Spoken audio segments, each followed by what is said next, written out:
Gracias por continuar con nosotros. Javier Sicilia, ¿ya encontró justicia?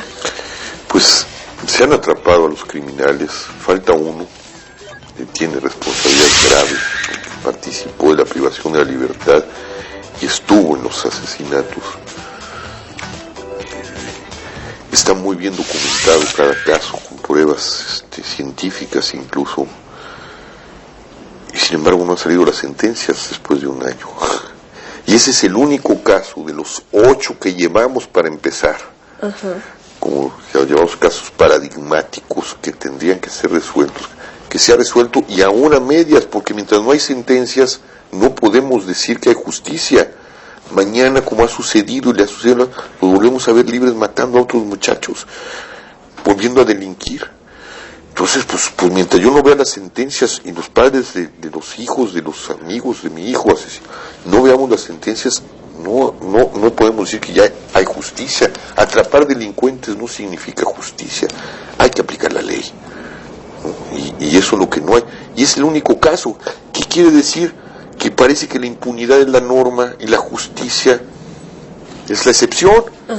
Y una excepción que no acaba de concluirse, porque ahora que fui allá me dicen, pues es que faltan, quizás se lleve otro año. Porque bueno, pues sí, porque hay derechos de apelación, etcétera, etcétera. Pero si los casos están tan bien documentados, ¿cuál es el problema? ¿No? Y entonces así está el país, en un gravísimo grado de impunidad. Y ya venía aparte la elección. ¿Usted sigue su camino digno? ¿Yo? Pues sí, creo que sí. Tengo paz en la conciencia, creo que he obrado en función a lo que mi corazón me dice, y creo que he mantenido y hemos mantenido con mucha dignidad la reserva moral del país, y creo que sí hemos demostrado lo que se llama dignidad, ¿no? Fue personaje muy importante y destacado en la revista Time por activista social. ¿Hacia dónde ya va a llevar este activismo aquí en México? Pues no lo sé. Yo quisiera volver a mis aulas, quisiera seguir formando poetas, muchachos. Digo, hay una ruta, tenemos ahorita pues varias cosas que hacer, presentar a esos candidatos de cara a la nación y frente a esta agenda de la que no han hablado, y que nos expliquen por qué tenemos que ir a las urnas en estas condiciones y como ellos quieren, y no hay una respuesta hacia los ciudadanos. Tenemos que hacer un memorial, ya nos dieron parte del bosque de Chapultepec para hacer ese memorial importantísimo. Tenemos la caravana a los Estados Unidos, porque hay una grave responsabilidad de nuestro dolor y nuestros muertos por parte de los Estados Unidos. Y el 21 y 22 de abril va a haber un encuentro nacional de víctimas por la paz en Cuernavaca. De ahí saldrán muchas rutas del movimiento, ¿no? Y pide un debate en junio. Fines de mayo, principios de junio, antes de las elecciones, que nos tienen mucho que responder, ¿no? ¿Hay algún candidato que en este momento responda a las inquietudes, en particular de Javier Sicilia?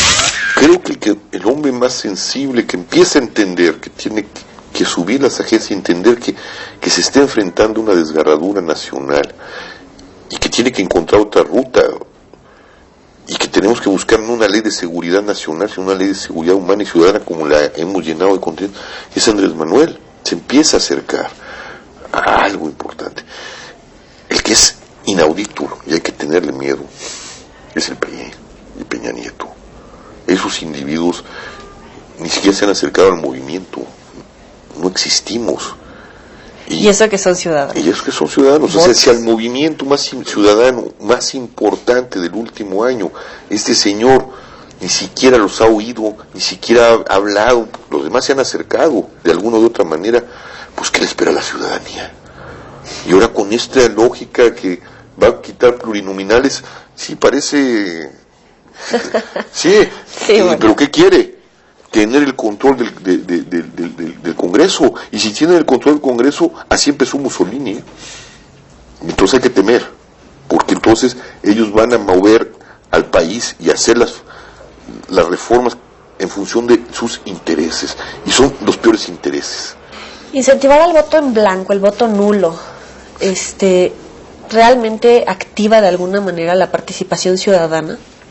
Sí, porque sí, nos negaron la reforma política, donde el voto blanco le iban a dar un rango. La reforma política es participación ciudadana, voto blanco, revocación de mandato, plebiscito.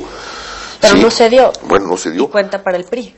Por eso, entonces vamos a someternos al voto miserable, a la compra del voto, al voto corrupto, al voto corporativo. Vamos a reducir la conciencia ciudadana a eso, a que tenemos que ir a las urnas porque tenemos que parar el voto corrupto, cuando no, ninguno de los candidatos en el fondo, ninguno de los partidos está encarando la problemática del país. Yo no. Yo todavía tengo dignidad ciudadana. A mí no me van a rebajar el voto podrido de los priistas, ¿no? Si quieren gobernar en su autorreferencia, que gobiernen en su autorreferencia. Pero yo no puedo, no podemos, no nos pueden torcer las manos para ir así. Pero hay mucha gente que lo está siguiendo. O sea, puede ser una carta que usted puede jugar. ¿Cuál? Anular el voto de muchos ciudadanos que lo siguen. Yo creo que sí. Ahora, por eso yo los voy a sentar en el castillo. Díganme a mí, ¿no? Porque esto no, cuando yo estoy hablando por el voto nulo, no estoy hablando por todo el movimiento, estoy hablando por mí, por mucha gente, algunas del movimiento, otras que no están en el movimiento. Pero entonces si se pongan de cara a nosotros y nos digan por qué no tenemos que anular el voto, por qué tendríamos que votar por alguno de ellos, dadas las condiciones en las que se encuentra el país, habiéndonos llevado a las urnas perdón la palabra, a huevo, sin reforma política, sin verdadera participación ciudadana. ¿Por qué tenemos que soportar esto? Se han olvidado que quieren nuestros votos, que vengan por ellos, y venir por ellos significa servir a los ciudadanos, no obligarnos. Entonces también los ciudadanos tenemos que poner un hasta aquí y empezar a pensar como ciudadanos. Pero no hay cultura de resistencia, o sea, hasta las marchas son criticadas. Pues tenemos que aprender a resistir. En mi novela hablo de eso. Frente a lo intolerable, cualquier resistencia. No podemos aceptar. Porque si aceptamos, vamos a seguir aceptando que se lleven a nuestros hijos, vamos a seguir aceptando que nos sigan expoliando. Y yo creo que ya es tiempo de cambiar, ¿no? ¿Por qué marcó distancia Levarón? Pues no entiendo, es algo que todavía no logro comprender. Porque hablé con él antes de que se fuera del movimiento, bueno, que lo declarara, porque le dije, Julián, no entiendo que lo quieras hacer público. En el movimiento has estado como estás, has participado como quieres, nadie te forza nada. ¿Por qué quieres hacer explícito algo que es tácito en nosotros y nadie no quieres ir a los diálogos, no vayas a los diálogos, ve a las movilizaciones? Estamos en sustancia en lo mismo, nomás que entendamos, es un movimiento de víctimas. No, de ninguna manera se está acercando a este sistema y está dejando de ser resistencia activista. ¿Por qué lo diría? Digamos, si Levarón marca la distancia y dice no quiero estos diálogos, porque de alguna manera me siento. Yo nomás le pregunto, y es una pregunta que le hice a Levarón, ¿tú les vas a resolver el problema a las víctimas de justicia, de dignidad? Se los dije a los ZLN, a los zapatistas. Quieren que les diga a las víctimas que los diálogos no sirven nada, que el Estado no sirve nada, que el ZLN les va a resolver el problema. Se lo dije a López Obrador. ¿Quieres que, bueno, no a López Obrador, a los morenos y a los no más sangre, el gobierno legítimo les va a resolver el problema a las víctimas? Es el Estado. Y si llega López Obrador, tendremos que encarar a López Obrador si no se resuelven los problemas y decirle, a ver, Estado, si eres Estado, seguridad y justicia. Estas son las prioridades. Yo no puedo, a ver, ¿quién va? Yo no voy a sustituir al Estado, no podemos y no debemos sustituir al Estado. Si fuéramos otro tipo de movimientos, lo entiendo, pero es un movimiento de víctimas, y las víctimas están buscando a sus hijos, las víctimas están buscando justicia. ¿Quién se las va a dar? ¿O qué? ¿Nos vamos a las armas? ¿O qué? ¿Tomamos justicia por nuestras propias manos? No, yo no estoy de acuerdo. Yo creo en la estructura anarquista, pero vivimos en una república. Soy un anarquista, pero sé que vive una república, que esa república tiene un Estado y que ese Estado tiene que cumplirle a las víctimas. Porque el otro camino es la justicia por la propia mano, y yo no creo en eso.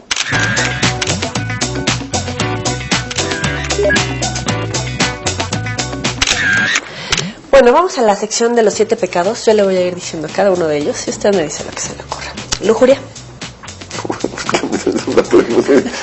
lo que se me ocurra. No entiendo la pregunta. Si yo le digo lujuria, ¿usted piensa en? Pues en avidez, pero es un sinónimo de la lujuria. ¿Ira? Violencia. ¿Qué le desata la ira a usted? Violencia. ¿Pereza? Pereza es inactividad, es no participar. ¿Gula? Pues un egoísmo brutal consigo mismo, una esclavitud del cuerpo. ¿Soberbia? Soberbia, pues los políticos y los criminales. ¿Envidia? Envidia, pues los empresarios. ¿Avaricia? Los empresarios y el poder político y los criminales. Todos los pecados capitales tienen que ver con el poder. ¿Y la iglesia? Y la iglesia, la Santa Madre, en su parte institucional, porque hay otra iglesia, es la que responde, pues es madre y maestra, para bien y para mal. El Estado laico no es más que hijo de la iglesia, no más que achatado, ¿no? En lugar de papa tenemos presidente, en lugar de colegio cardenalicio tenemos senadores, en lugar de obispos tenemos diputados, en lugar de inquisición tenemos poder judicial, en lugar de santos tenemos héroes y tenemos santorales. Es una copia vulgar de la iglesia, del poder de la iglesia. Muchísimas gracias, Gracias Javier, un placer. Y por favor, les recomiendo el libro de Javier Sicilia, Al fondo de la noche. Van a encontrar algunas respuestas y Muchas seguramente gracias. preguntas. Muchas gracias. Pásenla bien.